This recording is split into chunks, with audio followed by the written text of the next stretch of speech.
Hi there, and welcome back to another episode of Retire Right with Epstein White. I'm Brad White, and this is my partner, Dave Epstein. Dave Epstein. Nice to be here, Bradley. Dave, how are you today? Brother, I'm feeling a lot better. I had a kind of a rough week. You go away on vacation just to get sick, and so I got a little head cold, left with a little laryngitis. It's starting to come around. I'm about 80%, but so hopefully you can hear me loud and clear out there. And I think you're just being a little too honest right now, my friend, because I watched that show last week. You looked fantastic. I couldn't tell otherwise, but hey, as honest as the day is long over here and feeling good and back and ready for another tremendous show. We've got a good one lined up today. We got a great show, Bradley. Whether you should pay off your mortgage or not, that's one of the common questions we get, Bradley. Very popular one. And as you're heading off into retirement, that's one of our segments today, folks. And one of the viewer questions that we're going to be addressing, and all you viewers out there, think of whatever might be keeping you up at night. Send in that question, and if it's a good question, we're going to use it. It's going to be one of our segments. And so one of our viewers, talked about, avoiding losses in retirement. That's, how we always want to avoid losses, right? But boy, when the paychecks stop and losing money when paychecks stop, that's not good in retirement. So we're going to have a whole segment, Bradley, on, how to avoid major losses in retirement. And then we've got a bit of a retirement alert for you out there. Yeah, each week a little bit of a retirement alert, and for this week it's going to be how to recognize and take advantage of some diamonds under your feet, Dave. So you've got some diamonds that are already under your feet, and we're going to teach you how to find them and take advantage of them. But first, before we get into any and all of that, we're going to be talking about the importance of taking advantage of the rollover process. So rollovers, in-service rollovers, we're going to be talking first about the importance of taking advantage of those. All right, and without further ado, let's get this started. All right, so let's get right into the this week's segment of Investing Smart, right? Investing smart can mean a lot of things, and for this week's show, I think we want to talk about the importance of why you'd want to take advantage of a rollover. And before we really get into dive into why it's important to take advantage of the rollover process, let's first talk a little bit about what a rollover even is, Dave. Well, right? Absolutely. A rollover could be when you simply left the company or you retired, and you took those funds that you had in the company plan and you rolled them over, and you typically are rolling that over to an IRA, a traditional IRA. There's no cost, there's no penalty, there's no fees. So, that's instead of leaving that money behind at the company, you're far better off rolling that money over to an individual IRA, where now the choices, Bradley, are exponentially much greater. Yeah, and I'm glad you went there. That's really where I wanted to pick this up, right? And just in case you're not fully familiar, so let's make sure we understand. When you hear the word 401k, that just means a company-sponsored retirement plan. If you work at a school or a hospital, that could be called a 403B for you. If you work for a government or a county, as an example, would be a TSP for you. But all that really means is it's a company's employer-sponsored plan. When you hear the word IRA, that stands for Individual Retirement Account. They are basically the exact same thing. It's just that one is kind of through your work and one is something you individually own. Now, there's a lot of great things about the retirement plan at your work, which to me, the most important thing has always been just how easy it is to get it started and to get saving, right? It comes right out of your paycheck, Dave, every single week. Right. All these studies show how hard it is for Americans to save the right amount of retirement. So just knowing that you kind of elected this thing one time and it started to come out of your paycheck before you ever got it, I mean, that's huge. And I love that, folks. It's your pay, when you're electing that payroll deduction, one of the great things about saving for retirement is remembering to pay yourself first. And through payroll deduction, Bradley, that's exactly what's happening. Yeah.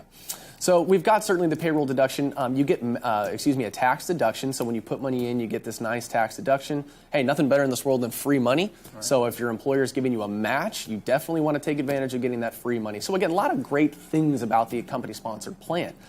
The downfall, really, more than anything else, is just the fact that you're limited to the amount of choices, right? In your company-sponsored plan, this does not mean they're bad choices, and there could be a good, 20 of them in there. But, I mean, there's a universe of investment options that exist out there, and having to choose from only 20, that could be kind of like, sitting inside the Library of Congress and only getting to choose from one bookshelf, right? Again, not necessarily that it's bad, it's just limiting. Now, the unfortunate part is when you're working for a company, you don't have a choice. You're stuck in the plan. But when you leave, when you quit, when you retire, that opens up the ability to do a rollover, which just means you set up an IRA somewhere else. The funds go from the bucket of the company-sponsored plan into the bucket of individually owned. There's typically no fees, no taxes, Dave, as you already mentioned, but now you've got the whole universe of investment choices. So almost always a win, basically. Always a win, Bradley. But hey, when you turn 59 and a half, folks, 59 and a half, there's another opportunity. The government knows it's crunch time. And so once we get to age 59 and a half, you're maybe a handful of years away from retiring. So the vast majority of the custodians of these plans, allow you at age 59 and a half to roll your money over to an IRA. It's called an in-service rollover. In-service meaning, Bradley, I continue to work, continue to make a living there, but I can roll my money over to an IRA, and where I have hundreds of more choices that would do a much better job at protecting my money, not just growing my money, And gotta love that. Yeah, the title of this segment is Investing Smart. Nothing smarter than giving yourself a whole universe of choices, right, rather than be limited to just a few. So once you've reached the age 59 and a half, excellent point, Dave, that's when Congress created this law called an in-service rollover, which means you keep working, you keep saving, it's diligent time, it's crunch time as you put it, but go ahead and empty that bucket here, give yourself that IRA bucket, open up to all those other choices.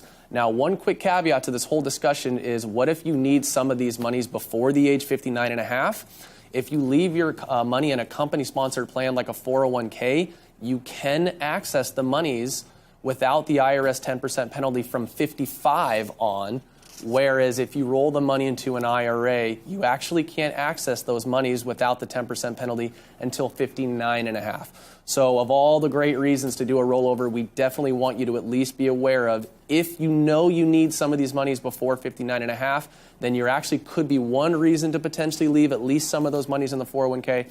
But really, short of that reason, there's almost never a reason not to take advantage of the rollover process when you leave, quit, or retire, or the in-service rollover option, which is even if you're still working there, but you've reached that kind of magical age of 59 and a half. And really, Dave, kind of one final reason to that is we just see a lot of times people have a lot of old 401ks, old IRAs. Yeah. And that's not diversification, Bradley. No. Folks, you should roll all of those over into one IRA. And from within that one IRA, you can diversify into really hundreds of different of investments. And here at Epstein White, we can help you do that. And so stay tuned. We enjoy that you're here watching us on Retire Right with Epstein White. You made it. Years of hard work, investing, planning, and now you're here. The long-awaited reward you spent a lifetime looking forward to. But what now? After years of growing a nest egg, now you want to manage it. Use it to fund your dreams. Make sure it lasts as long as you need it. And make sure it leaves a legacy for those you love. So what do? Wall Street continues to be uncertain, and many conservative options have all but dropped through the floor. How do you maintain opportunities for growth without risking what you can't afford to lose? That's where we come in. We are financial professionals. From investments and insurance products to tax reduction strategies, estate planning solutions, and guaranteed retirement income you cannot outlive. You've worked a lifetime to get here. Let us help you enjoy it to the fullest. For a special free guide entitled 10 Things to Know About Retirement Income, simply contact us today.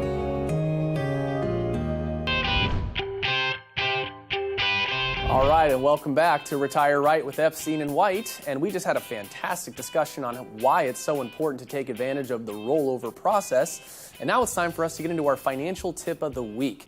And for this week, what we want to talk about is really the importance and why it's so crucial, really why it's all about avoiding those major losses in retirement. And I think that's something that's somewhat intuitive, right? Most people believe it's prudent as you go into retirement not to take too much risk and to make sure that you don't lose your nest egg. But I want to really explain the math and kind of give you some visuals of why it's so important to avoid those major losses.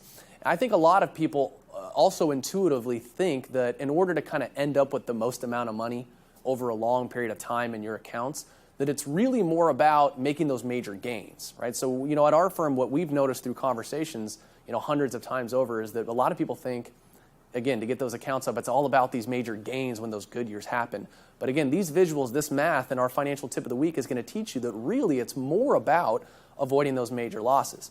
And I'll tell you, the way to start this conversation is probably from my friend Warren Buffett again. Warren once called compounding interest the eighth wonder of the world. And if you've paid attention to Warren's career over time, he hasn't been wrong terribly often. And I would say that he was once again kind of right on the money here. So again, I'm kind of a visual person. That's how I learn. I'm kind of a visual teacher. So I want you to take a look at this image right here. And really what you're seeing is a series of numbers. And what it's telling you is if you lose a certain percentage of your portfolio, what percentage gain you have to just to get back to even.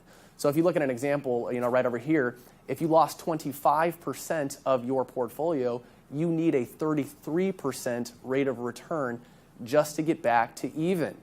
And I'll give it to you in numbers. Maybe that helps it understand a little bit better as well. If you had $100,000 and you lost 50% in year one, you'd be down to $50,000.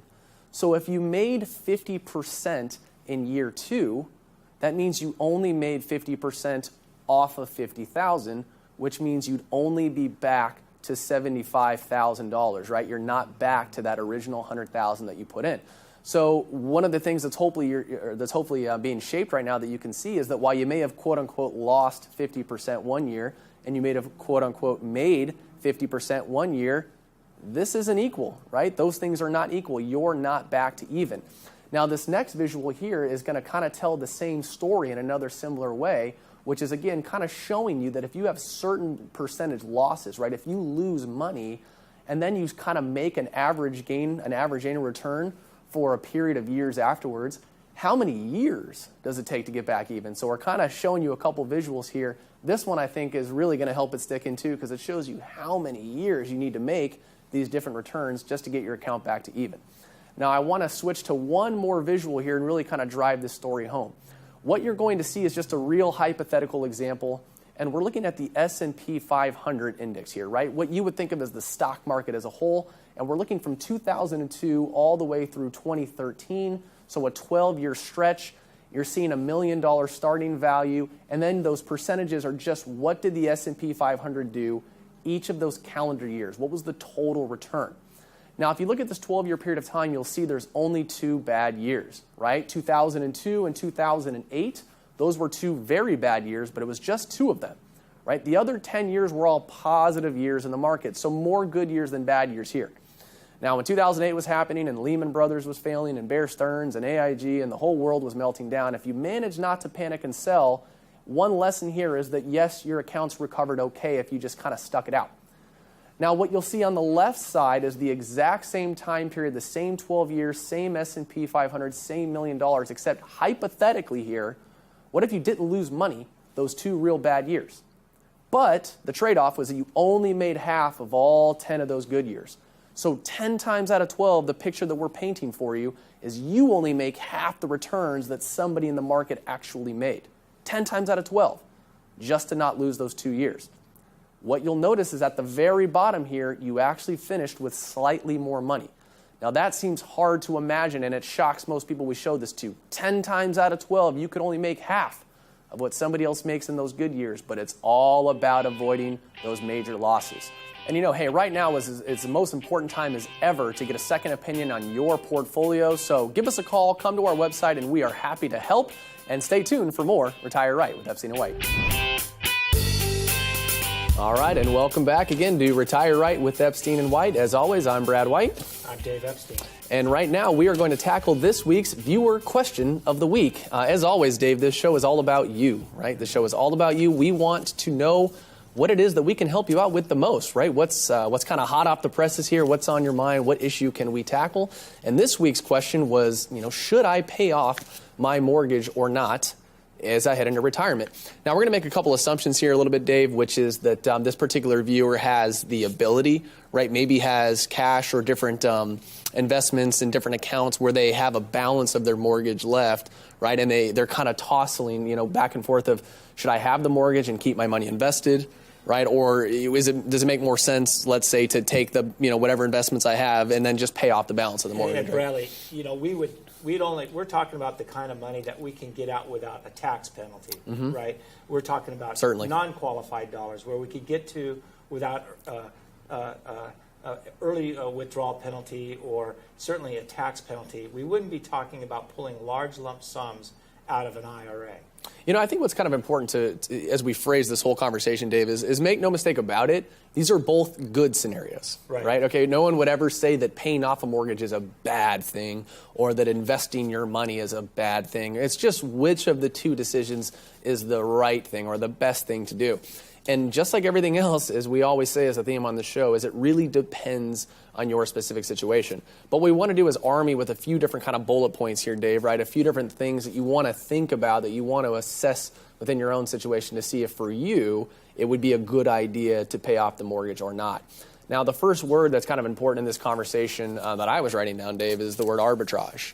Right? So the word arbitrage is a fancy way of saying, if I've got a 30-year 4% mortgage over here, could I earn more than 4% on those monies over the next 30 years? Now, historically speaking, the answer should be yes, right? I mean, even in today's low interest rate environment where, no question, it's harder to get 4% or any rate of return than it was historically when interest rates are higher.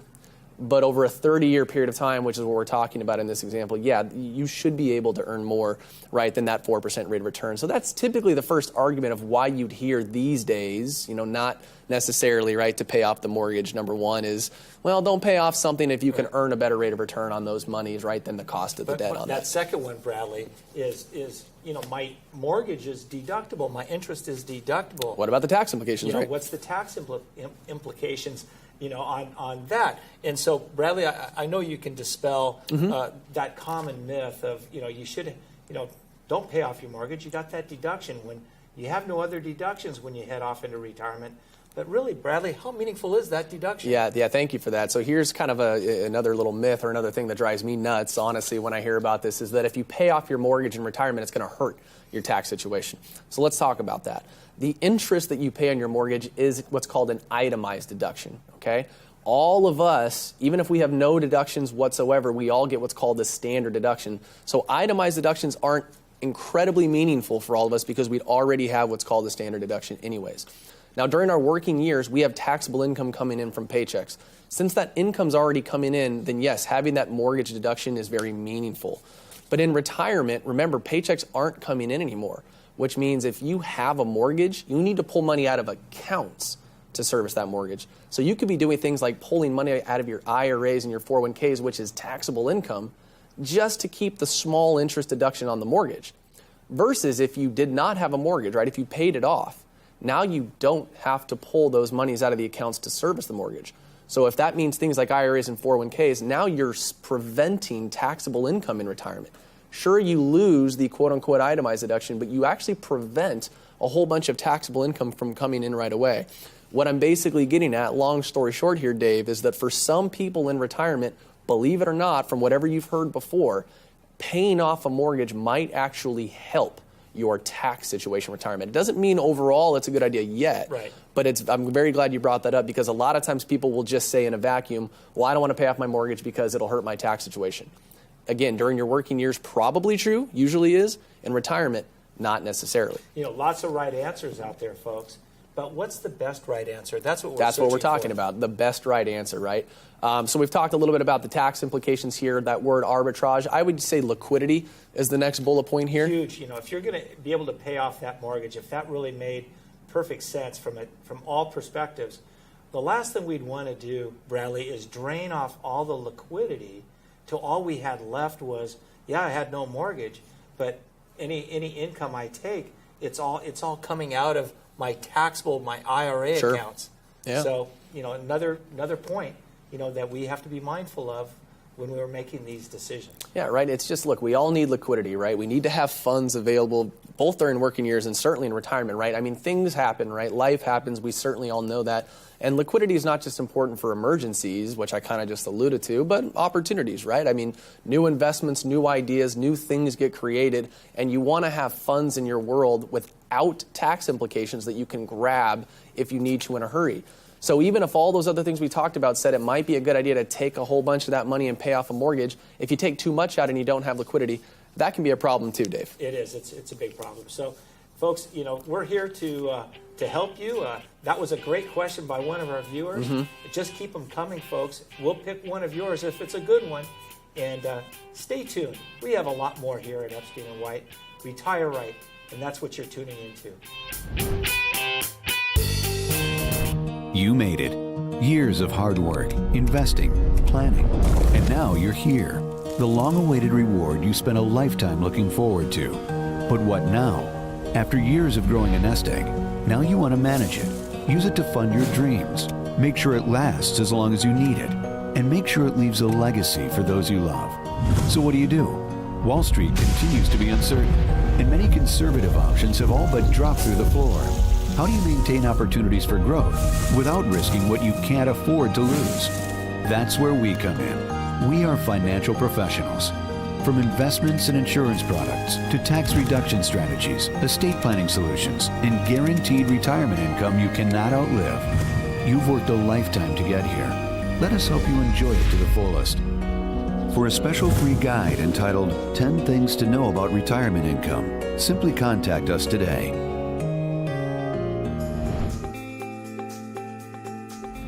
All right, and welcome back. And it's time for that weekly retirement alert. And this week's retirement alert is how to really identify and, more importantly, take advantage of what we call these diamonds under your feet. It's really important for all of us to accumulate as much as we can, right? To be financially responsible and to try to save as much as we can as we head into retirement. And again, obviously, that's what we want to take advantage of. But it's also really important to just understand things we already have and to optimize what we have. And Dave, a lot of times we kind of, over our lifetimes, we'll just accumulate a lot of stuff, right? Yeah. At some point in time, we buy a little bit of this. At some point in time, we buy a little bit of that. And what we do is sometimes, we just forget about some of those things. Believe it or not, we actually forget about some of those things we bought along the way. And maybe even more commonly than that, our goals for when we bought something initially are just maybe different now 10 years down the road or 20 years down the road. So even if we didn't forget about what we have, we just don't realize that we could be using it in a different way, in a more efficient way. And I think one of the things that we see the most in that context is things like cash value life insurances from our clients along the way. Absolutely, Bradley. And, you bought some life insurance way back in the day, and kids were, you're going off to your office every day, raising the kids, taking care of the family, got a new home, got a mortgage, needed life insurance. And maybe the life insurance you bought was whole life insurance. Gosh, Bradley, whole life insurance has been around for 200 years. And since the 70s, interest rates were really high. If I take you folks back to that period of time, 14, 15% and more. Then there was another type of policy that came about called universal life. And then as policies morphed and improved, then there became a policy known as variable life. Variable life had mutual funds inside the policy to give you more market-oriented type growth. So if you bought all this insurance and now the kids are raised, they're gone, they're through school and starting their own families or their own lives, doing well, and maybe the mortgage is not what it once was. Maybe it's been paid down or maybe paid off, or maybe there's still a mortgage. But whatever the needs for the life insurance was back then, today it's different. But you still have this policy, and maybe now that policy, Bradley's accumulated a fair amount of cash. Yeah. And so what can you do with that cash value in that policy today? Let me give you folks some ideas. Here's one. Did you know that you could take a lifetime of income from your life insurance policy? That's right, you can. Did you know that your life insurance policy can also provide a living benefit in the event that you need long-term care? Bradley, that's huge. That's one of the major risks in retirement after we're age 65. Yeah.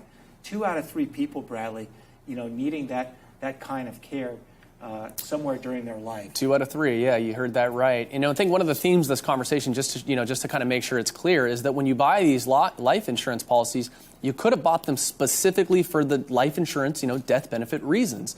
You might have also bought them because of the cash that they accumulate inside. So they're a little trickier maybe than the average savings vehicle in that they have kind of this insurance element, but this also cash value, this kind of investment element to them also. And as Dave was just pointing out, maybe you did buy it initially for more of the insurance reasons. Maybe those reasons have changed or have gone away over time, and now you could be looking at diamonds under your feet here, right? You could have all this cash that you can now repurpose and use for these new goals in this new stage that you're in. And really, Dave, what I want to do is I want to give us some, kind of put some meat on the bone here for all of you watching and give you a bit of an example.